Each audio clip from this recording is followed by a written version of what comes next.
IIT ISM में 8वीं मंजिल में काम कर रहे प्लम्बर मिस्त्री की गिरने से हुई मौत।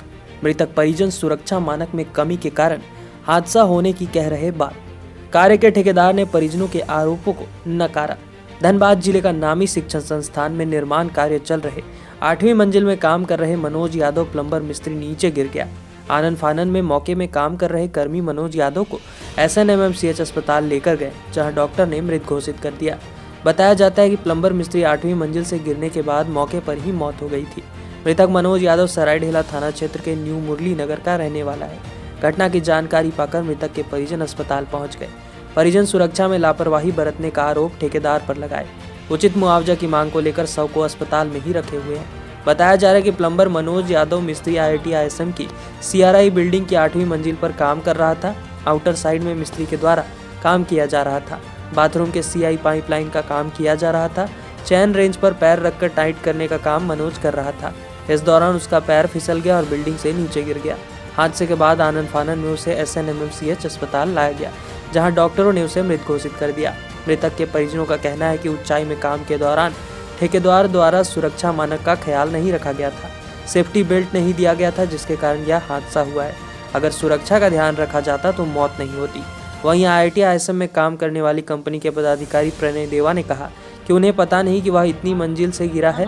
उन्होंने बताया कि एचआर बिल्डर के द्वारा आउट कंस्ट्रक्शन का काम चल रहा है। उन्होंने कहा कि कार्य के दौरान सुरक्षा के मानकों का पूरा ख्याल रखा जाता है। सेफ्टी बेल्ट काम करने वालों को दिया जाता है। उन्होंने कहा कि ईएसआई के प्रावधान के तहत मृतक के आश्रित को मुआवजा दिया जाएगा। कोई सेफ्टी बेल्ट वगैरह कुछ नहीं था। अब बोलता है कि दो तल्ला से गिरेगा तो उतना जोर से चोट लगेगा। 6-7 तल्ला 8 तल्ला में काम कर रहा है और कोई सुरक्षा बेल्ट नहीं है। ऐसे 2-2 3-3 को बच्चा है छोटा छोटा, उसका क्या होगा? कुछ नहीं ख्याल रखा भैया, कुछ भी ख्याल नहीं रखा।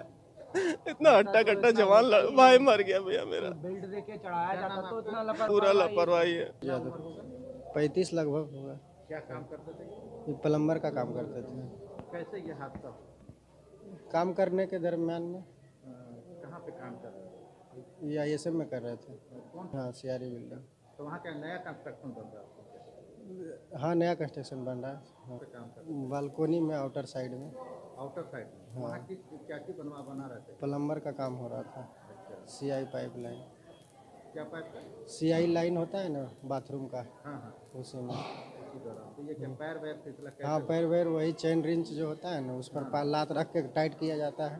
तो उसी दरमियान में चैन खुल गया और क्या, रिंच फिसला, उसके बाद पैर नीचे फिसल गया।